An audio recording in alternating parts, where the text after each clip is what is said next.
Introducing This Is My Story, a podcast where everyday women open up about their real-life journeys, the highs, the lows, and everything in between. I'm your host, Melissa Touch. Join me each week as we dive into candid conversations that reveal the struggles and setbacks that have shaped these incredible women's lives. These women I speak of, they're my friends and acquaintances that I have shared life with at one time or another. The women who share their stories won't always be my friends, but I've started with them because they represent the women in your life, your friends, your family members, your colleagues, your neighbors, and the awe-inspiring stories they have to share if we only take the time to listen. Brené Brown once said, "One day you will tell your story of how you overcame what you went through, and it will be someone else's survival guide." That's the magic of sharing our stories. It knits us together and reminds us that we're not alone in the struggles we face. In the world of social media, where it's so easy to only show the shiny parts of our lives, these stories help us pause and reflect, see life through someone else's eyes, empathize, commiserate over shared experiences, and maybe even find the courage to confront our own challenges.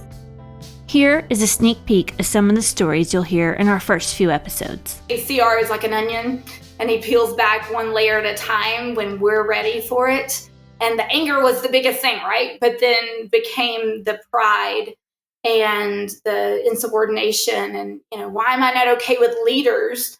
Well, my dad was supposed to be a leader in my home, but he wasn't. Just changing my mentality from what I had in middle school, from saying, oh, well, because I'm illegal, I'm going to be worthless at the end.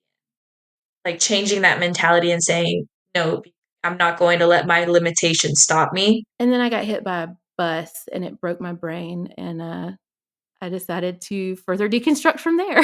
That was super challenging on a personal level because I felt like a failure, that I didn't know how to reach them or how to be effective, because I felt that those students didn't see my heart. And I think that hurt me worse than anything, that they didn't trust me and that they were skeptical from the get-go that I was there to help and not hurt.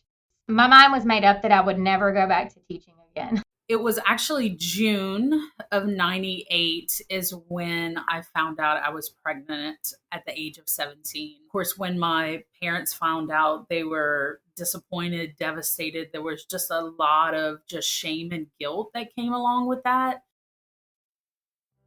If you're looking for inspiration, empowerment, or simply a reminder that you have the strength to rewrite your own story, or even to write a new chapter of your story, tune in to This Is My Story, launching Tuesday, October 3rd. I'm excited to share these stories with you and hope you will be as touched by them as I have been. Make sure you don't miss an episode by subscribing to This Is My Story on your favorite podcast platform.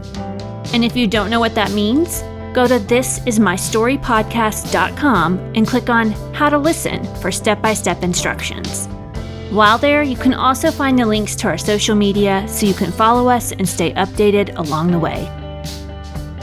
My name is Shara. My name is Naomi. My name is Jennifer. My name is Nicole. My name is Rachel. And this is my story.